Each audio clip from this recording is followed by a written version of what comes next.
આદિવાસી સમાજને ને જે નિંદા કરનારા લોકોને પણ મારે કેવું છે, નિંદા કરો, અમને કોઈ વાંધો નથી, નિંદાથી અમે બોધપાઠ લઈશું. કબીર સાહેબે શું કીધું છે? કબીર સાહેબે તો એવું કીધું કે નિંદા કરે એને હાથે રાખો.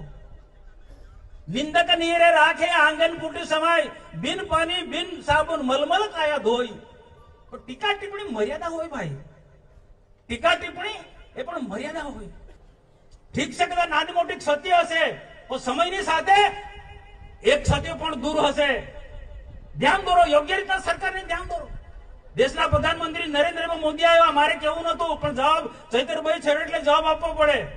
સરદાર વલ્લભભાઈ પટેલનો જન્મદિવસ ઉજવવા માટે આવ્યા. સરદાર વલ્લભભાઈ પટેલના જીવનમાંથી આપણે બોધપાઠ લેવાનો છે દેશવાસીઓ, અને એકતાનો બોધપાઠ આપવા માટે. અખંડ દેશ છે એ જળવાઈ રહે, રાષ્ટ્રીય ભાવના લોકોમાં જાગૃત થાય. દેશવાસીઓ એ સરદાર વલ્લભભાઈ પટેલના જીવનમાંથી પ્રેરણા લે, એટલે એકતા પરેડનો કાર્યક્રમ યોજાયો. આ એકતા પરેડનો કાર્યક્રમ લાલ કિલ્લામાં જે દિલ્હીમાં થાય એવા પ્રકારનો કાર્યક્રમ થયો. જેવું તેવું નહીં, વરસાદ હતો, વરસાદની વચ્ચે પણ આ કાર્યક્રમ થયો. જોનારા લોકોને રેનકોટની વ્યવસ્થા કરી, લોકોને તકલીફ ના થાય. અદ્યતન પ્રકારના ટોયલેટ ની સુવિધા, કે નર્મદા કિનારો હતો, કોઈ ગંદકી ના થાય, બીજું કોઈ ટીકા ટિપ્પણી ના થાય, એ સ્વચ્છતાને ધ્યાનમાં રાખીને અદ્યતન પ્રકારના ટોયલેટ ની ત્યાં સુવિધા કરવામાં આવી છે.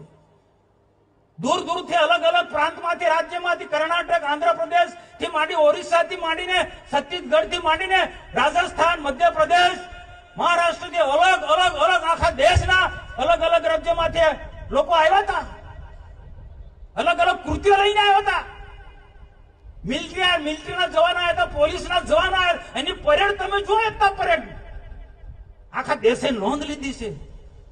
વિશ્વના લોકો એની નોંધ લીધી છે એકતા પરેડની. ના આપણે એની ટીકા ટિપ્પણી કરી. હવે આટલો મોટો કાર્યક્રમ થાય એટલે સ્વાભાવિક છે ખર્ચ થાય, થવાનો ખર્ચ. દેશના પ્રધાનમંત્રી કોઈ પણ ભૂતકાળના આવા કાર્યક્રમો